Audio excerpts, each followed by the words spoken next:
And welcome to Fantasy Sports Today here on SportsGrid. I'm Craig Mish along with George Kurtz. It's another week in the National Football League and a very big fantasy week. I know for a lot of all of you, a little make or break as we are closing in on the end of October. This is our, we got one more show and then we got Halloween coming up. You know what that means. Usually it is playoff push time.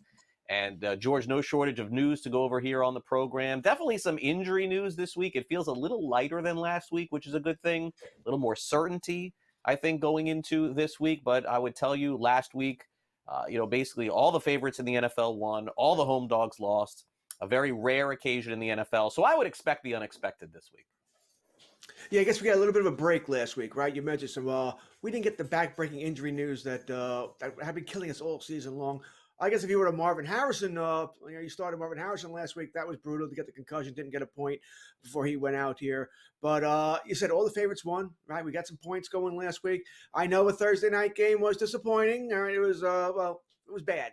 Let's face it. I guess you had Alvin Kamara. You're a little upset, right? Not the greatest start to the week, but not so. I don't know what else we could be expecting there from New Orleans.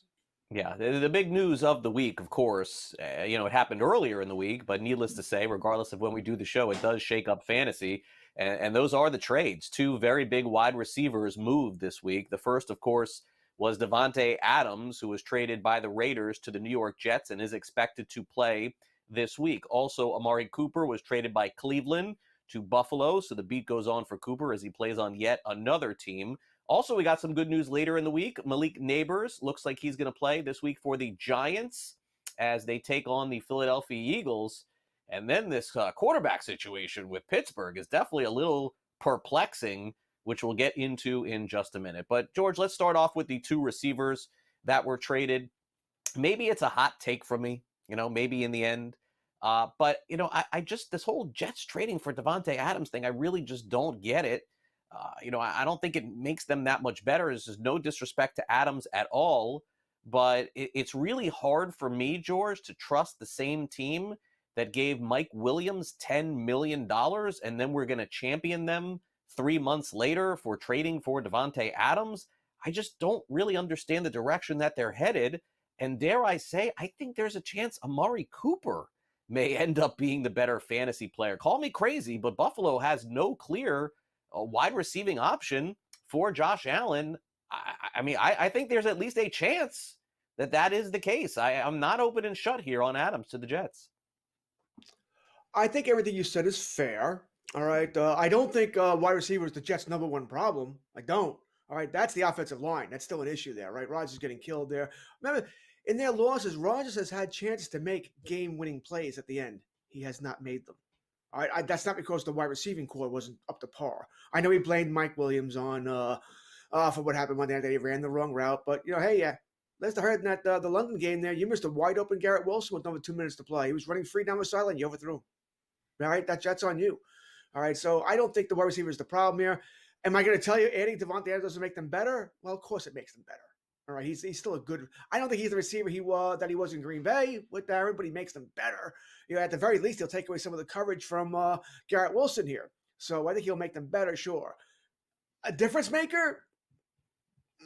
I have my doubts. Like I said, I don't think wide receiver was the most important thing they needed here.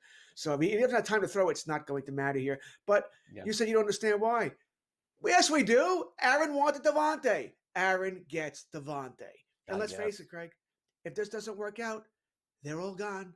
Aaron's gone, right? Yeah, Douglas gone. Ulbrich gone. They're all gone if this doesn't work out. Yeah. No, look, you're probably right. I think at this point, Adams would be fortunate to get Alan Lazard's stats, honestly, for the rest of the season. That's how good he has been. Doesn't really make a lot of sense to me, but needless to say, I think you're right, George. It is fair to say that Adams can only be better with the Jets than he was with the Raiders. And, he just didn't have a quarterback to throw to him. I mean, Minshew's been benched already. Aiden O'Connell didn't look all that good. Also, we probably should mention bump up Jacoby Myers a little bit. He's actually a really good receiver, and he's back on the field this week. All right, so the Pittsburgh Steelers look like they're making a change at quarterback, although Mike Tomlin, very bizarrely, is not willing to name his quarterback on a Friday this past week. Don't get that one at all. Probably haven't seen that at all, given the fact that he has two healthy quarterbacks. All the players are intimating that Russell Wilson is going to start for the Steelers this week. And George, I would tell you that Mike Tomlin is a Hall of Fame coach and probably one of the best coaches we've seen in the last 2 decades in the National Football League. This is the very first time that I probably say that this is an awful decision. I don't get this one at all in the league. It almost makes me think they have not watched Russell Wilson the last few years. And in addition to that, on a team that is all about camaraderie and chemistry and history, the Steelers have always done things the right way. I mean, didn't Justin Fields contribute at all to the start that they have had? Very peculiar decision to me to see this move made. Although, again, the game could come and maybe we're just, being punked here or something like that. And maybe Fields does start the next game. But it sure seems to me that Wilson is a parent to get the gig. Once again, I agree with you wholeheartedly. I don't know why and I love Mike Tomlin. I think Mike Tomlin's the best coach. Wish he was the Cowboys coach. So that a million times here. I mean, his press conferences are things to watch. All right, let's love the way he speaks, the way he talks here. But I don't understand this move. The only reason I can possibly give you is that he promised Wilson when they signed him, when he brought him over, when he recruited him, whatever, that he would be the starting quarterback, and he doesn't want to go back on his word. That's the only thing I can give you because nothing else makes sense. Everything you said about Wilson's correct. He's not the quarterback he used to be. He's been bad the last couple of years. Maybe not terrible last year, but certainly not good. Average at best. You are 4-2 with Justin Fields. Yeah. Fields hasn't played great with his arm, no doubt. But his legs have gotten you things where Wilson can't get you anymore. Wilson's the most sacked quarterback in the NFL the last couple of years. Your offensive line's not good. Fields can get you out of that. Russell Wilson cannot. And plus, you're making this move before the Jets game. I just said their defense hasn't been the problem. They're going to get after Russell Wilson. I mean, hey, I guess if nothing else, Tomlin's done a great job for NBC and making sure this is a must-watch game Sunday night. Because we're all going to watch for Devontae Adams, for Russell Wilson. But like you said, Craig, I don't get it either. Yeah, no, on top of it, look, we're being prisoners of the moment here. I'm being a prisoner of the moment.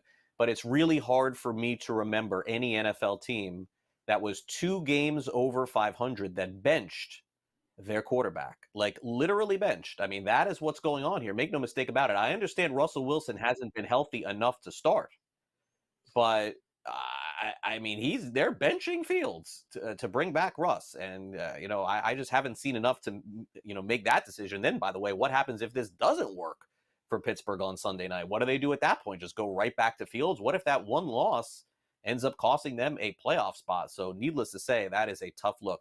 Also on Friday, George, we got the word once again, another week out for Jonathan Taylor was declared to be out for the Indianapolis Colts against the Miami Dolphins. So, George, once again, looks like, Taylor, unfortunately, second, third straight year missing some time and now missing even more than what we thought. We thought maybe it'd be just 1 or 2 weeks, but boy, it's dragging.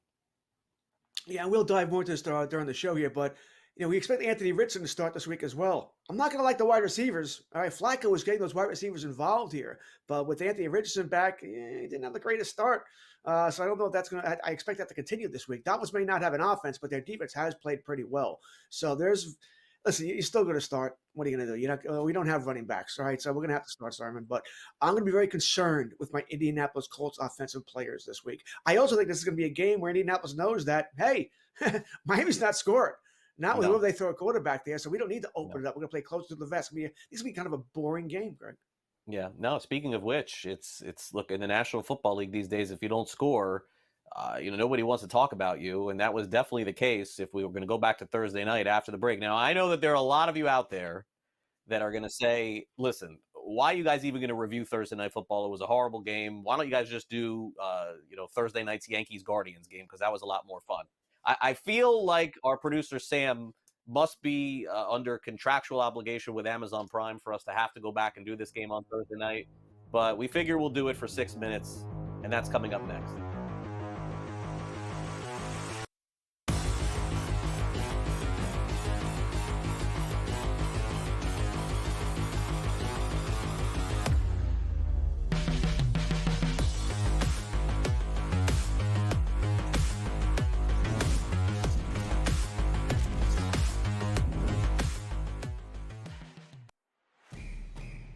It's a new era in CFB to start off this year, put on full display. My take on this game is simple. I know some people will be upset about it.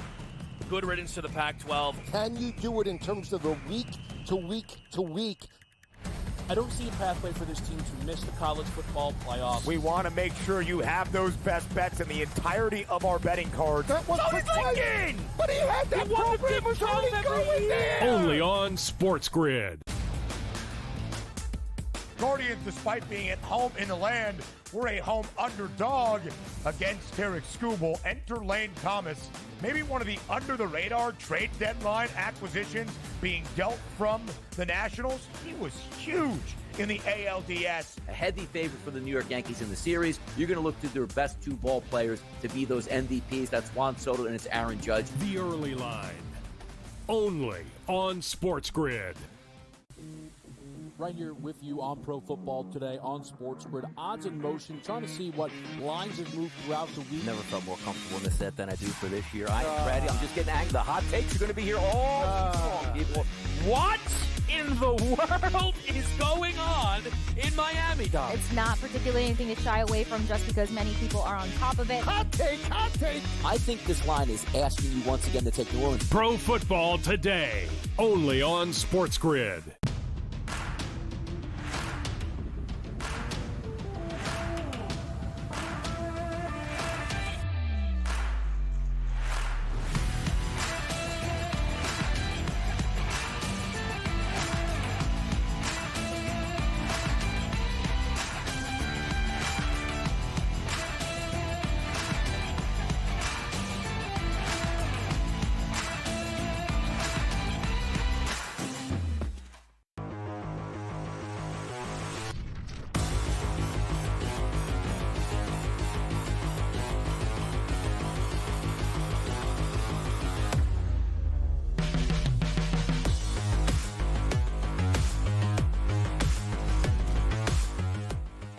All right, Thursday Night Football was not a great game. In fact, it was probably one of the worst Thursday night first halves we've seen in some time. It was the Denver Broncos and New Orleans Saints. Honestly, looking at the point spread, it looked strange that Denver could be 3-point favorites over anybody on the road, but it just shows you how bad the Saints are. They started off 2-0, and they haven't won a game since. They have nothing on offense. Their defense doesn't look good either.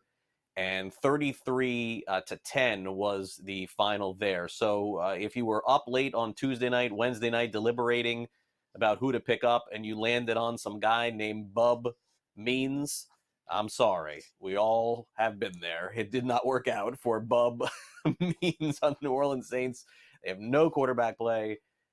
Great running back who's not getting enough time. But Spencer Rattler, wow. Like, this poor guy. I mean, he was a good college quarterback, but he is a clear backup in the NFL, if that.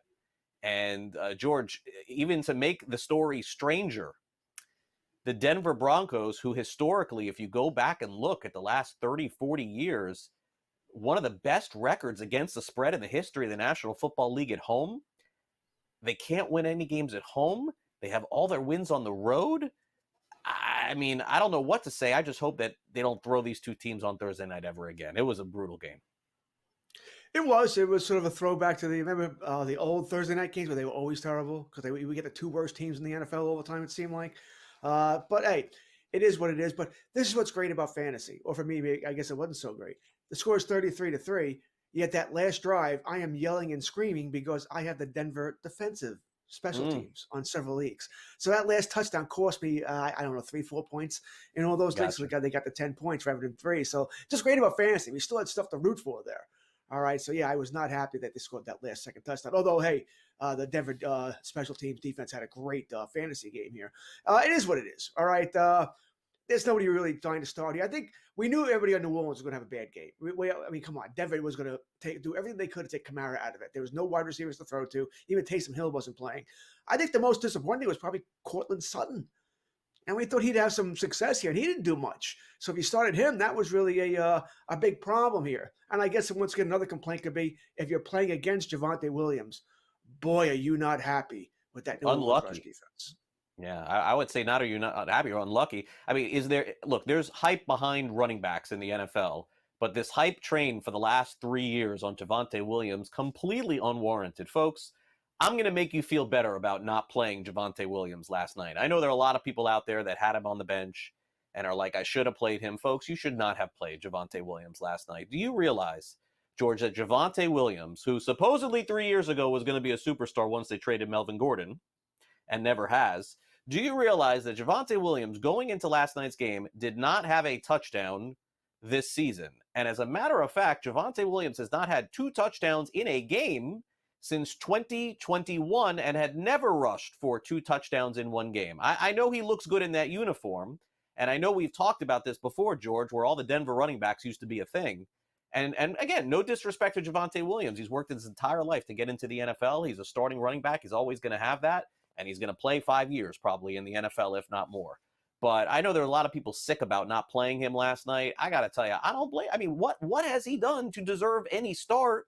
And then on top of it, his head coach in Sean Payton was talking about playing, the other guy, Austin Esteem, whatever his name is. He was talking Estime. He was talking about playing him, and Estime, I think, got the first carry in that game yesterday too. So look, I know there's a lot of you out there that are like, oh gosh, I really screwed up. No, you didn't. You made the right choice. It's just sometimes fantasy football's unlucky. This is one of those times. Yeah, I mean, you mentioned why. Well, he has a heartbeat and he's a running back. That's why he has value, right? Because we need so many of them. We didn't really lose much in the buys this week. If you're worried about Rico Dowdle, you're in trouble here. I guess once again, DeAndre Swift, but playing well lately here.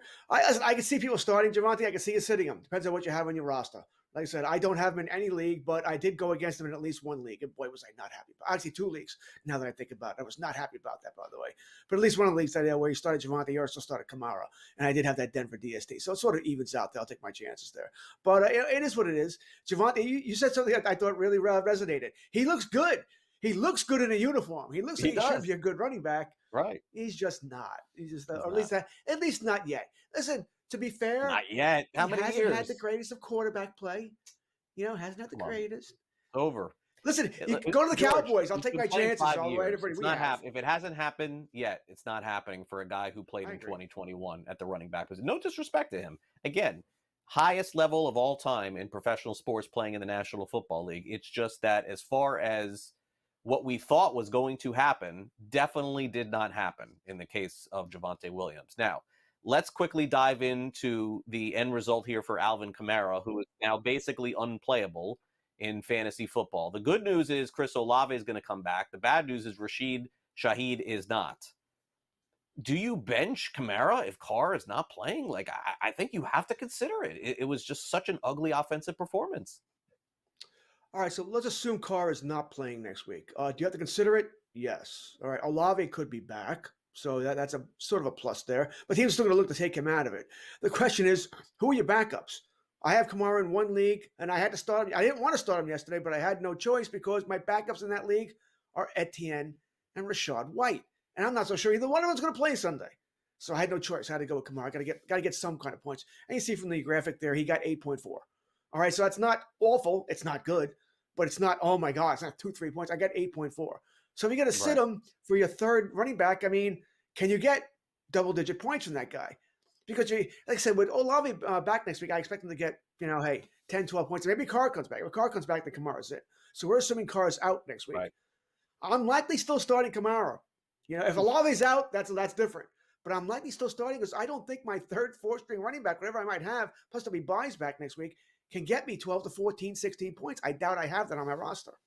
Yeah, I mean, once again, it's sort of incredible the fact that Spencer Rattler could play at such a high level at a big university in college and not be able to start in the National Football League. This epidemic of starting quarterbacks just continues to hit us. We can't find any backup quarterback that we see that we could project as a starter on any team the next year. This just keeps happening over and over. It is crazy. All right, coming up next, it's the segment you always wanted us to talk about, but we never did. Do I say it? Kickers?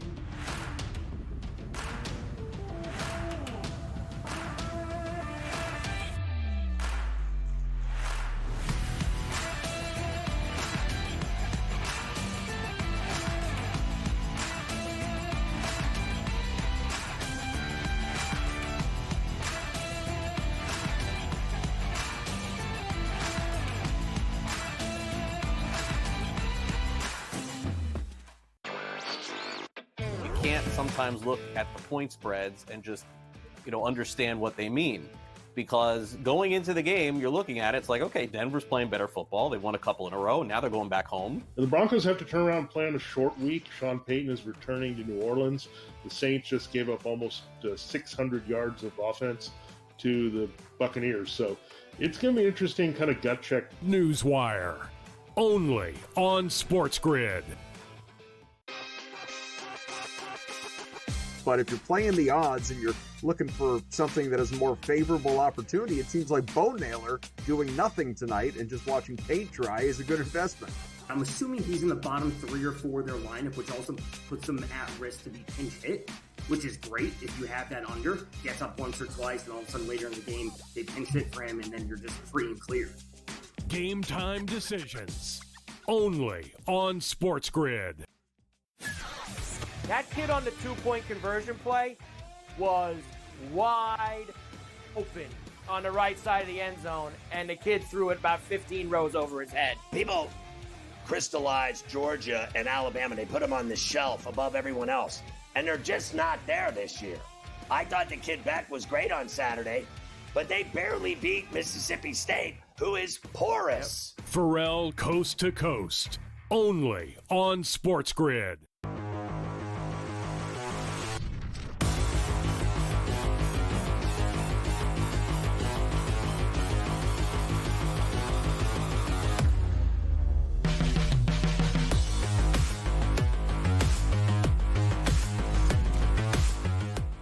All right, welcome back to Fantasy Sports Today. Once per year, we spend a few minutes on kickers in fantasy football. I know there are a lot of you that don't even play with kickers anymore, but we've reached almost, the halfway point of the regular season in fantasy football. We always promise we cover it all: defenses, kickers, quarterbacks.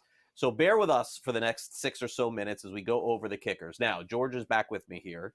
The one lesson I think that we've probably learned once again this season, maybe even more so, that the top 2 kickers drafted in fantasy are not in the top 5 scoring kickers in fantasy this season. Once again, Justin Tucker, as you see there, is number 9. He has taken a step back because he's missed a couple of kicks. And the Chiefs have not scored nearly as much, and they also, I should add, have had a bye week. So that's why maybe Harrison Butker is not inside the top 10. But 2 kickers are not there. The best kicker in fantasy is on one of the worst offenses somehow in fantasy, and the Dallas Cowboys. The reason why Brandon Aubrey has so many points, George, is because they get in the red zone and can't score. Once again, a lesson that you just don't know year to year who the top kickers are going to be, and you just have to hope that your guy does not get hurt like Jake Moody did on San Francisco, because then you're in a tough spot. You probably have to cut him. Yeah, I don't even think that's a big deal, by the way, to have to cut a kicker. There's always kickers on the waiver wire you can pick up. All right, so unless you're playing in a 16, 18-team league where you're going to, take someone on Carolina, that could be a problem, fine. But other than that, I don't really worry about kickers all that much. Aubrey's the guy you want, mainly because in most leagues, you get bonus points for 50-yard plus field goals, hell, maybe 60-yard plus field goals. And it's just a matter of time, by the way, until Aubrey hits a 70-yarder. All right, he's got the leg to do that. They play indoors. He's going to do that. Aubrey's definitely the guy you want if possible. And as you mentioned, Dallas has an offense that bogs down, which is what I look for, by the way, in a kicker. I look for an offense that bogs down, that plays indoors, because I want them to kick the long field goals, assuming my league plays with bonus points for long field goals. And there you go. You're fine. But even Aubrey's not someone I would hold on to during a bye week. Not unless I had a dead spot on my roster. This guy, I'm going to cut this guy anyway. Fine, I'll keep Aubrey and take this kicker. If I wanted to keep him, or Butker, or Tucker. I thought coming into the league, he didn't have a good year last year, so I had him dropped in my rankings anyway. I don't think anybody saw Boswell doing this well. Even Fairbairn on Houston. No one had Seibert. All right, cool, everybody liked there. Listen, kickers are a necessary evil. I would rather play without them. I've talked many times before. I'd rather get rid of a kicker, put in another flex. I'd certainly like to get rid of kickers and a DST and put IDPs. I think there are many ways to go here. And by the way, it came out this week, Craig, that the NFL will talk about doing something to stop the kickers. The fact that they can kick 65-yard field goals. Are they going to move those goalposts in a little bit? Which would be weird because it wouldn't line up with the hash marks. So it wouldn't be aesthetically pleasing. But I do think they're going to end up doing something to stop. It just came up. I think Pro Football Talk had the article this week that they I don't know if they're going to talk or they're thinking about it. Whatever, everybody's thinking about everything. But I do think they will come up with something to try and stop it. Maybe raise the bar. Might do that too. Make the football of lead, maybe, or something like that. All right. I think they want to stop field goals. Throwing a lot out there, George. A lot of stuff out there. All right, so I gotta say, I'm a little skeptical of what you just said. Okay, and look, you look. I don't play in any fantasy leagues with you, but I am skeptical of you cutting Brandon Aubrey on a bye week. I don't know. I think, George, if you had him, you would not cut him. Don't you need to win every week? I mean, like, okay, here, George, you're what week are we in? 8 or 7? Okay, you're 3-3. You have Brandon Aubrey. He's on a bye, correct? He's on a bye this week, right? Or was it last week they were on? No, this week they're on. He's on a bye this week. What do you do? You cut him? You're 3-3. Like I said, do I have a dead spot on my roster? No. Then I'm cutting him. Or I'm taking a 0. You're taking a 0. What? That's. I mean, now you've jumped the shark. Well, if I had, am I going to release a player? You said I don't have a dead spot. You're taking a 0 at the kicking position? No, you're not doing that ever. I did it my home league last week, by the way. What? You took a 0 at kicker? Because I didn't have a dead spot.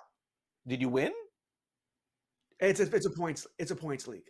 Oh, unbelievable! In a head-to-head league, George, a head-to-head league, would you cut? I would release Aubrey if I don't. I've already said this. If I don't have a dead spot, I release the kicker. I don't care who it is. Okay. If I have a dead spot, I'll release the dead player. With you, I don't think you would cut him. That's just my opinion. I think you would. Now everybody else, I think, is cuttable. But I just think he's a cowboy. He's all, I think you would hang on to him. But again, I could be wrong. You took a 0 for Butker, so yeah, maybe you would. I don't know. Yeah, Seibert is the big surprise. I see him, by the way, at the end being top 2, top 3. Washington's offense is, clearly fantastic. They don't score in the red zone a ton. That would be a guy to target for me. All right, let's take a quick time out here on Fantasy Sports Today. Enough kicker talk. We got plenty more to come here on the show as we break down everything else next.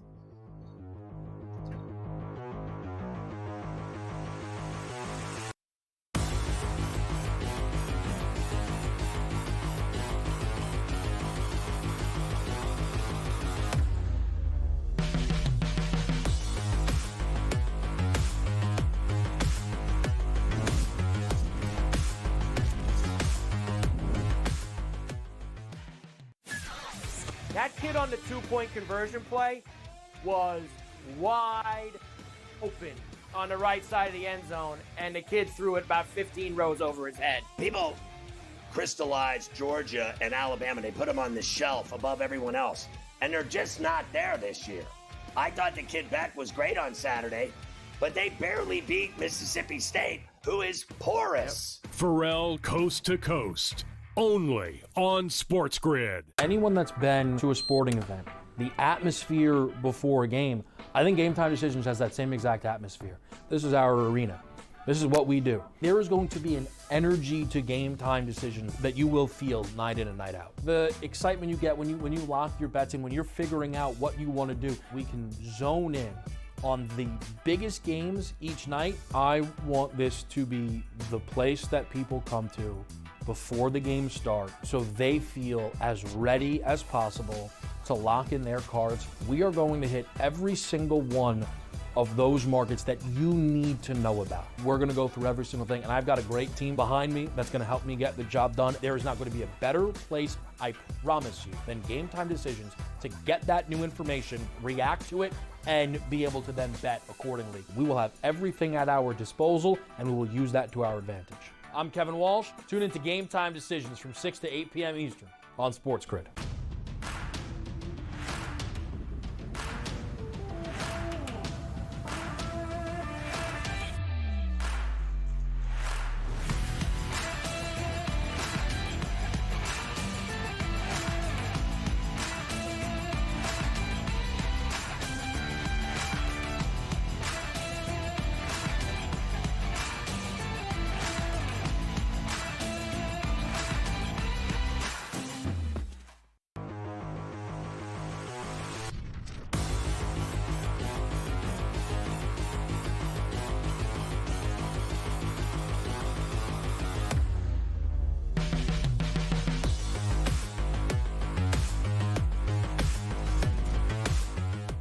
Welcome to Fantasy Sports Today. There were trades in the NFL this week, so you would think that there's a ton of players to dive into, from good players departing bad teams.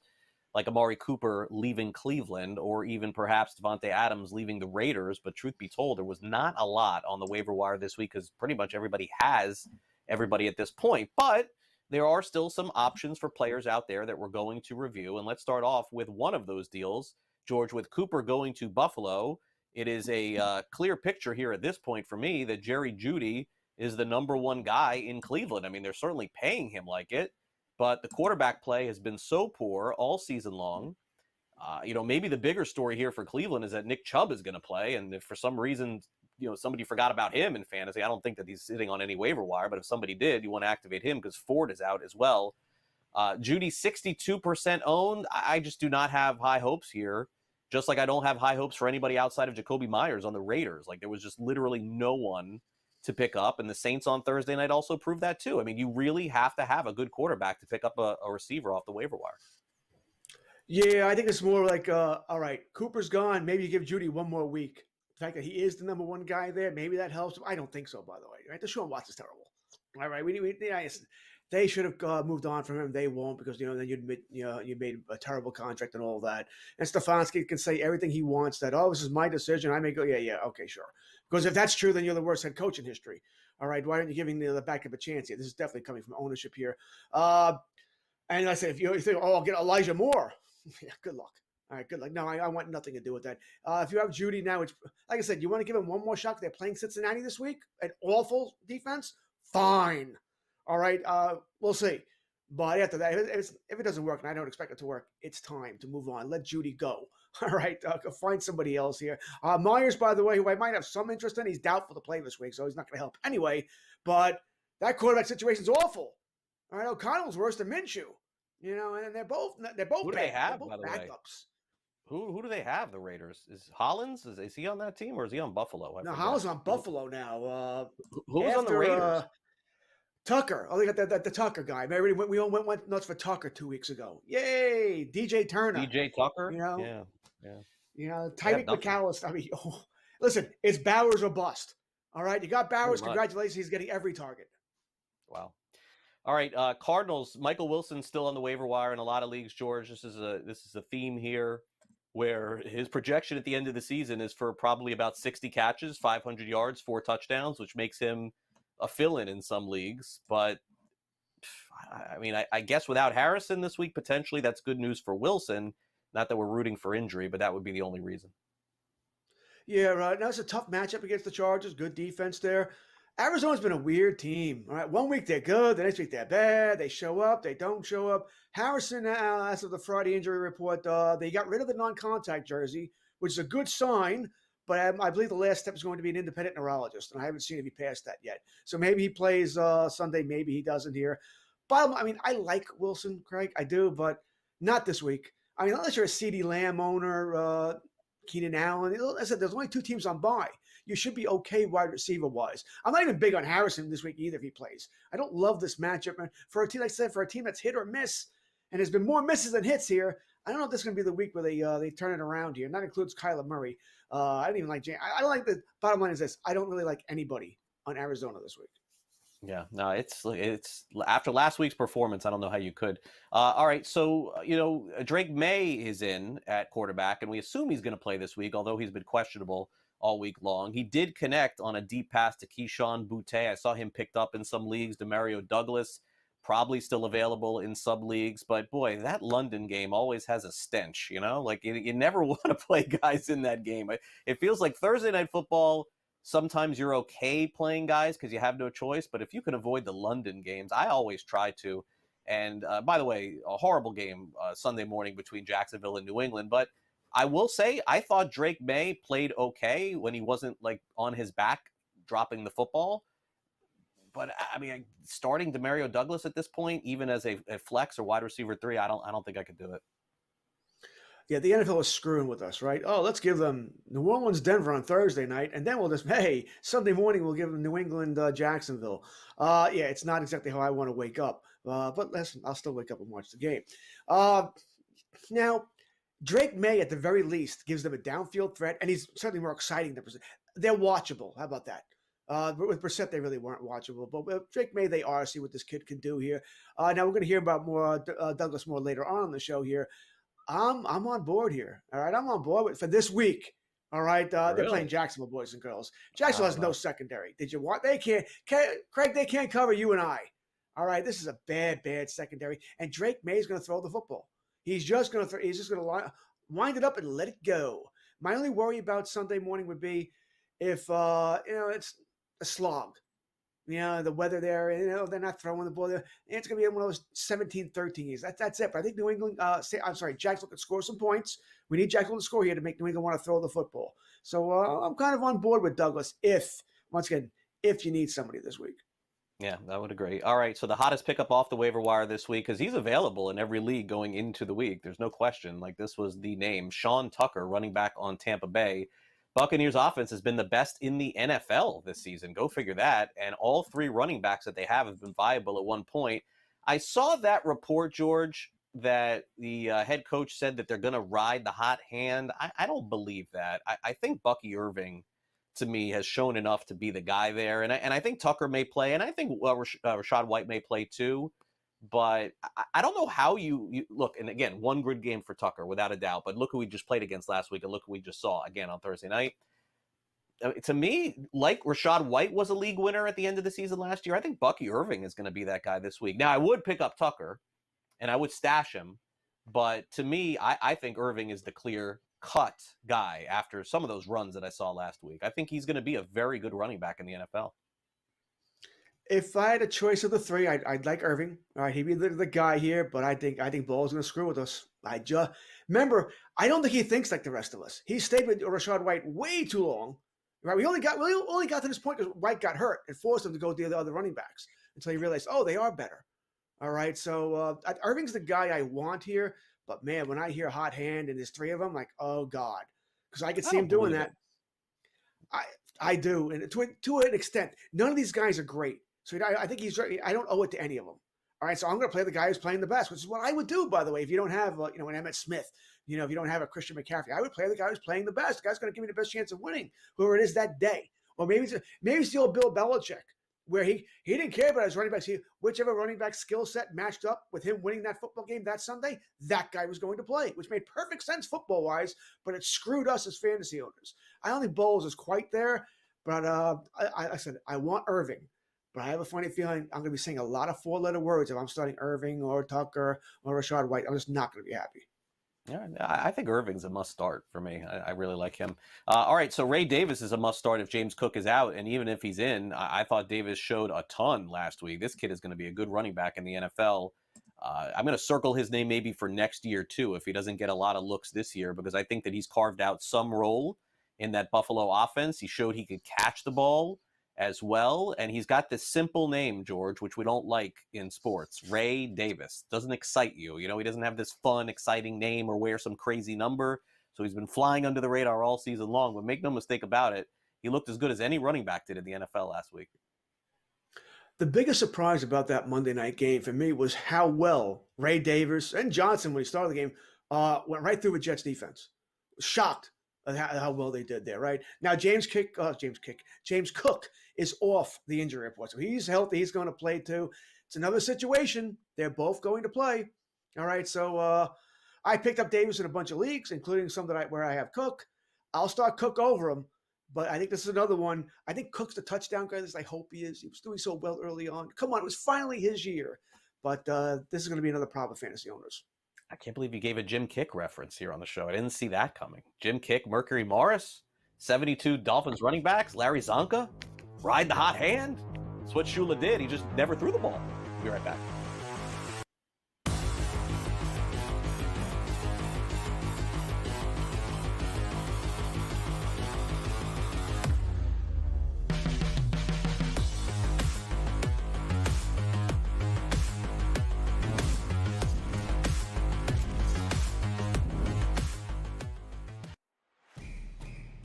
It's a new era in CFB to start off this year, put on full display. My take on this game is simple. I know some people will be upset about it. Good riddance to the Pac-12. Can you do it in terms of the week to week to week? I don't see a pathway for this team to miss the college football playoffs. We want to make sure you have those best bets in the entirety of our betting cards. That was Lincoln! But he had that program was already going there. Only on SportsGrid. You can't sometimes look at the point spreads and just, understand what they mean. Because going into the game, you're looking at it, it's like, okay, Denver's playing better football. They won a couple in a row, and now they're going back home. The Broncos have to turn around and play on a short week. Sean Payton is returning to New Orleans. The Saints just gave up almost 600 yards of offense to the Buccaneers. So it's going to be interesting kind of gut check. Newswire. Only on SportsGrid. Right here with you on Pro Football Today on SportsGrid. Odds in motion, trying to see what lines have moved throughout the week. Never felt more comfortable in this set than I do for this year. I am ready. I'm just getting angry. The hot takes are going to be here all long, people. What in the world is going on in Miami, Dom? It's not particularly anything to shy away from just because many people are on top of it. Hot take. I think this line is asking you once again to take New Orleans. Pro Football Today. Only on SportsGrid. I do a sliding DiVincenzo to the one. Obviously, Terrence Shannon Jr., that is actually dynamic offensively and defensively. So we'll see how it works. I think it's a little bit of a work in progress. Do both teams win? Yes. I don't think at the end of the day, Minnesota could have afforded to keep Cat, Rudy, and Ant with that amount of money. Betting above the rim. Only on SportsGrid.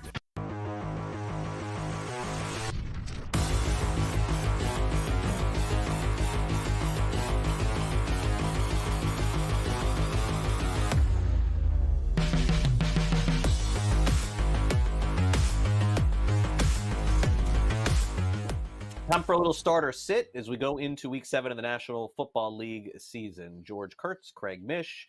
Let's dive into some of the matchups. We begin 9:30 a.m. in London. Drake May played against the Houston Texans last week, and shockingly, Houston gave up some really long passes to Drake May and let him run a bunch too. I got to tell you, that was an okay performance for a rookie quarterback. Generally speaking, the first one doesn't go that well. 265 passing yards, 50 rushing yards, 3 touchdowns, 2 picks.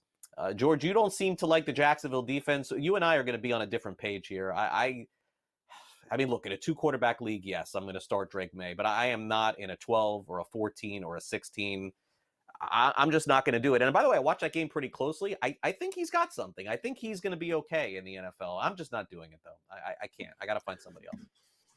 Well, he's not starting in a 10-team league. Probably not in a 12. I think it's at 14 where you start to think about it. 2-quarterback league, almost certainly, right? There's only 32 quarterbacks, and no Dak and no Dak, no Caleb this week. So 2-quarterback league, yes. 14 is probably where you really start to think about it.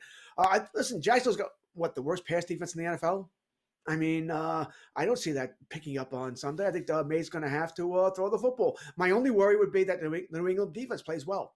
And once again, we're in a 17-13 where they're not going to let him throw. They're going to try and win the game. Stevenson on the ground, that sort of thing. Assuming Stevenson plays this game as well. So I'm interested. I am definitely interested. I don't know if we're going to get those numbers that we see on the board right now, or that we're going to see on the board. 3 touchdowns, 265, 50. We'll take that from anybody. All right, any day of the week. I doubt we get that, but I think he's going to be a serviceable quarterback too. Yeah, I don't know. QB2, I think, is the best way to put it. 2-quarterback league, yes. Anything else, no. All right, this kid in Indianapolis is not bad at all. And look, Jonathan Taylor is the guy there, but I think this Tyler Goodson is probably better than Trey Sermon, at least to me. And he almost scored a touchdown again last week. I mean, I've been impressed with what I've seen here. Reminds me a little bit of when the Colts, George, had Nyheim Hines. Remember him? And maybe he's carved out his own role. I think I would grab him in a fantasy league. I don't think that I could start him this week because it seems like they're committed to starting Sermon. But this is close for me with Goodson. I have to be pretty desperate. I mean, it's Sermon's going to be your starter. Richardson's back, so he's going to run the ball too. Maybe taking the goal line carry. You're worried about if you think you're going to get shot there. Only 2 teams on bye, so you should be good. And one of them's Dallas, by the way. So I don't think Dallas is struggling for you. And Miami's got a pretty good defense. Right, their problem is on offense, which granted gives you more chances on offense, right? You should have the ball more. But right. I said I'd have to be pretty desperate here. Pretty desperate. All right, so a must pick up in fantasy, and this was a name in draft season that was really hot, and that's Kimani Vidal, the running back on the Los Angeles Chargers. So I think a lot of people may have had him in fantasy and then maybe cut him because it was apparent that Edwards was going to play behind Dobbins. And by the way, Dobbins immediately took that role and ran with it. George, I'm probably not going to start him, but buckle up because Dobbins is not the model of health. Harbaugh wants to run the ball. Would it shock anybody if this guy Vidal rushed for like 80 yards and a touchdown from weeks 12 to 16? I got to make sure I'm stashing this guy. We're on board here. Yeah, Craig likes to make fun of me for my sayings here about coaches, lips move, lying. Harbaugh didn't lie to us. He pretty much told us the truth. All right, he was going to build up that offensive line. He was going to run the rock. It's what he wants to do here. I think there's actually enough for both to feed both guys, by the way, Dobbins and Vidal. Vidal was a top draft pick. Tried to get him in a dynasty league, but he was taken before me. So I think there's room here, especially this week against an Arizona team that, I don't know. I don't trust at all here in the desert. So, Vidal, I'm on board with you. I'm not saying, listen, depends on what you have on your roster if you're starting him this week, but I think he is someone who is startable. Okay, now let's go to Tampa Bay. We just talked a little bit about their running back situation. Rachaad White, start or sit. Look, PPR league, if you're desperate, I guess so, based on what we saw with those other two running backs last week. I mean, this is borderline, honestly, cut for me. I'm probably not going to cut him this week, but he just hasn't shown enough for me. I guess what stands out are those numbers we just saw. 17 receptions for 127 yards. I mean, that's a pretty fat number for a running back that's already missed a week of the season, and that's what he really does well. The problem is that little donut we have there. He's not the touchdown guy. And they're throwing the ball up and down the field, right? Baker Mayfield, my God, is having just a fantastic season here. Looking forward to that game Monday night versus Baltimore. Now, this decision I will have to make in a couple of leagues, Rachaad White, and I don't want to start him. I don't, and I'm leaning that way. By the way, that argument we had earlier, argument's a little strong there, about if I had Rachaad White and Aubrey on my team, and I wanted to keep Aubrey this week, Rachaad White is a guy, depending on my running back situation, that I might let go. I just don't see big things. I wasn't big on him coming into the year because I thought he was a volume guy. I thought he had the fantasy numbers last year because there was nobody else. So they had no choice but to feed him the rock, to throw him the football. So he was a compiler. Now they have other players. Right, they have other players here who could do the damage here. The arrow is definitely trending downward. I think you put it perfectly. You want to keep him one more week, see what happens? Fine, but we're getting really close to moving on. All right, Juju Smith-Schuster, one of the top wide receivers on Kansas City right now. I can't start him, George. It's very fascinating that Kareem Hunt has become a guy again in that offense, but every time I see Juju, he's dropping a ball, man. Like, no offense. He's had a great career, but I can't do it. I got to find somebody else. I don't want to start him. All right. 9 receptions for the season? Well, I didn't think he had it all in one game, too. All right. I don't want to start him. I don't. But that being said, maybe you're desperate. But he's got a hamstring problem as well. I mean, he's on questionable on the injury report. Andy Reid did say yesterday that he expects him to play, but we'll see to make sure here. So keep that in mind here. I said I don't want to start him. And by the way, Pat Mahomes isn't throwing the football, so that's a worry as well. All right, let's check in with our weekly visit to Mark Andrews land. Finally, Mark Andrews, a big part of the Ravens offense, up to 13 receptions on the season. 186 yards and a touchdown. His second half's going to be better than his first half, George. So we're going to be wrong for 2 months and I think right for the next 2. His second half's going to be better than his first half. Way to go out on a limb there. It can't be any worse. Listen, I called it. I told you last week at this time he would score a touchdown this week. That being said, he still only played 51% of the snaps. I don't want to start him. I don't. And the only league I have him, Ingram's back. I don't have to. But he's likely a top 12. Tight ends just so shallow. Bold predictions from George Kurtz.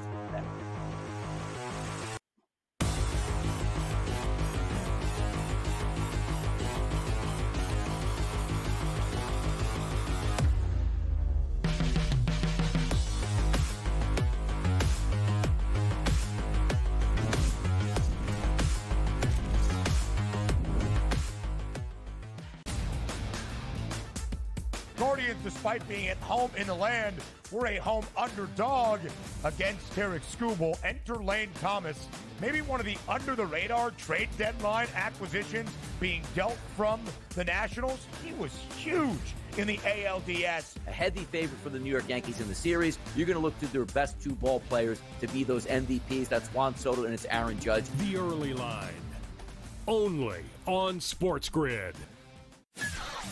That kid on the two-point conversion play was wide open on the right side of the end zone, and the kid threw it about 15 rows over his head. People crystallized Georgia and Alabama. They put them on the shelf above everyone else, and they're just not there this year.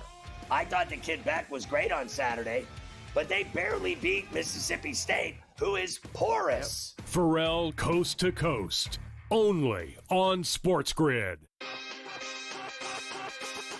But if you're playing the odds and you're looking for something that is a more favorable opportunity, it seems like Bo Naylor doing nothing tonight and just watching paint dry is a good investment.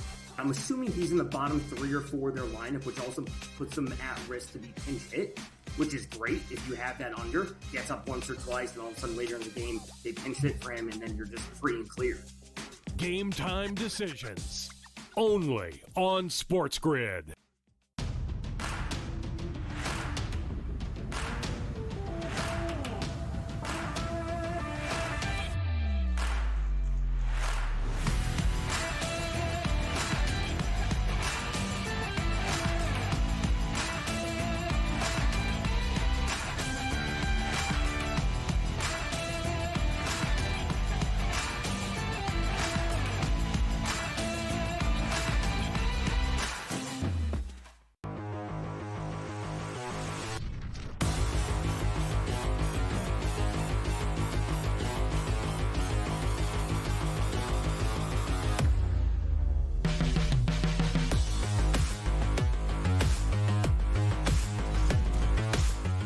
Welcome back to Fantasy Sports Today. We got another hour to go here on the show. We'll break down every matchup in fantasy football for you. So if we didn't touch on one of the players you're thinking about this week, don't worry, we will get right to it. Before we go any further, it's time now for us to take a look at some bold predictions here on the show, as George has some opinions on J.K. Dobbins, Devontae Adams, and even a game in London, which is the first game on the board this Sunday. George, take it away. All right, well, our bold predictions. Now, listen, I could go chalk. All right, I can tell you that Baker Mayfield's going to have a field day Monday night against Baltimore, which he probably will. Baltimore's very good against the run, but not so good against the pass. Jaden Daniels, yeah, he's going to wreck Carolina, but we know that. We're starting those guys anyway here. Guys you may not start here. Craig mentioned, right? Sunday morning, London. We talked about this a little earlier. I like Drake May this week. It's not that I'm in love with him, or I'm in love with the New England offense. I'm not. He does make them more watchable, which is also key on a Sunday morning, let me tell you. But Jacksonville's pass defense is awful. I mean, awful. And let's face it, if they lose this week, Jacksonville, I'm not so sure Peterson makes it across the Atlantic back to Jacksonville. I think he'll be fired. He's probably going to get fired anyway here. But I like Drake May this week. I think he will be a top 10 quarterback, probably closer to 10. Than 5 or anything like that. But I like what he can do this week for the New England Patriots. I'm playing the matchup here. All right, we all saw the numbers he had earlier. He was terrible. And guess who's going to be the receiver of a lot of those passes? I'm on board with Mario Douglas as your flex play this week. I think he's going to be the guy that I think he's the biggest beneficiary of Drake May starting over Brissett. I think May has a connection, a chemistry with Douglas here. He looks for him. So I like Douglas this week also. 75 yards and a touchdown here. Listen, I think you're talking about 17 to 18 points from DeMario, somewhere around there. Maybe even 2 touchdowns we get lucky. Touchdowns can be a little finicky. All right, we know that here. But I'm a big DeMario Douglas guy as far as this week. I'm not saying you start these guys for the rest of the season. I'm not. It's this week against the Jacksonville defense. All right, we talked earlier about the big trade that saw Devontae Adams go to the Jets. I know, shocker. We were all waiting for this. Pretty much just the offseason we thought this would happen. Aaron Rodgers finally gets his way. Now, Craig and I maybe we poo-pooed the trade. It's not really what the Jets needed. It's not. They really need an offensive line here. And I do think it hurts Garrett Wilson a little bit because, Rodgers is going to have those Google eyes for Lazard and Devontae Adams. Is there any chance that Devontae Adams doesn't score a touchdown this week? No chance in hell. All right, Aaron's going to want to get him off to a good start here. They know each other. He knows the offense here. Once again, I think I put 75 yards on a touchdown. I think he could do better than that. Rodgers is going to take his shots with Davante Adams. I know Pittsburgh has a tough defense here, no doubt, but we've seen other teams pass against them. Dallas comes to mind as well here. So I think Davante Adams, like I said, we're a betting network. Davante Adams is going to score a touchdown this week. All right, you can check your numbers there if it's worth playing there. But he's going to score a touchdown for the New York Jets this week. J.K. Dobbins for the Los Angeles Chargers. Craig and I also just talked about him. Like I said, Harbaugh did not lie to us. He wants to run the football. That's all he wants to do is run the football. All right, and he's going to do it again this week. Dobbins has always been a really good running back, right? Beyond really good. All right, he's been a starting running back one in fantasy for owners. The problem has been staying healthy. He's healthy now. Arizona's bad, terrible. They suck. All right, Dobbins is going to have a big game this week. I have very little doubt in my mind. Once again, over 100 yards and at least one touchdown for J.K. Dobbins in this contest here. And our last bold prediction of the day, Deontay Johnson. We have the wrong graphic there, but hey, it's all right. Deontay Johnson, Darnus Johnson. I'm not that nuts. Deontay Johnson with the Carolina Panthers. Like I said, I think Washington's going to have a field day with Carolina. It's going to force Dalton to throw there. So Deontay's going to have a big game for the Carolina Panthers. And a game that I don't know if it's going to quite reach the over total there because I think both teams are going to run the football a bunch here. But when they are forced to throw, because Carolina will be behind, Deontay Johnson is going to be the beneficiary of that. And I got to wonder this, by the way. You think Pittsburgh would like to have Deontay Johnson back if they could just get along? Did not throw for, did not catch like any touchdowns for like a 2-year period. So I don't know that Pittsburgh misses him as much as they got to get their quarterback situation correct. All right, coming up in hour number 2 here on Fantasy Sports Today, we've got some hold or drop, some trade or fade. We've got fantasy preview of Week 7, and we're also play a little DFS, buy or sell here on the show. And also, don't forget, Sunday morning, 8 a.m. to 10 a.m. Eastern, it is not us here on the show, me and George. We just enjoy our Sunday mornings and take a day off. But Joe Pisapia and Matt Stryker are here on the show to take over and get you ready for Pro Football Today and, of course, the Fantasy Football Week, which is coming up fast and furious. So stay with us here on the grid, hour 2, coming up here on Fantasy Sports Today. You are watching SportsGrid. And, of course, you can follow us on social media at SportsGrid and at SportsGrid TV. We'll be right back.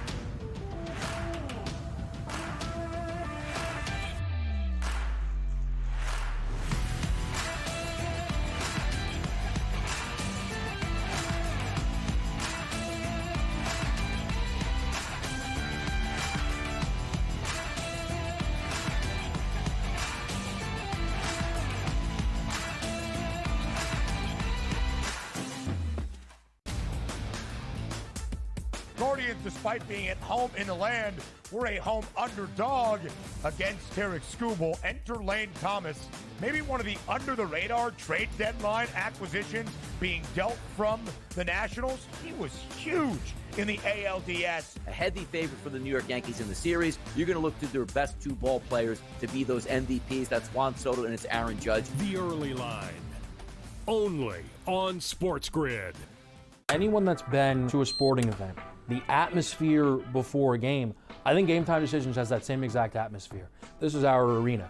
This is what we do. There is going to be an energy to Game Time Decisions that you will feel night in and night out. The excitement you get when you lock your bets in, when you're figuring out what you want to do, we can zone in on the biggest games each night. I want this to be the place that people come to before the games start so they feel as ready as possible to lock in their cards. We are going to hit every single one of those markets that you need to know about. We're going to go through every single thing, and I've got a great team behind me that's going to help me get the job done. There is not going to be a better place, I promise you, than Game Time Decisions to get that new information, react to it, and be able to then bet accordingly. We will have everything at our disposal, and we will use that to our advantage. I'm Kevin Walsh. Tune into Game Time Decisions from 6 to 8 p.m. Eastern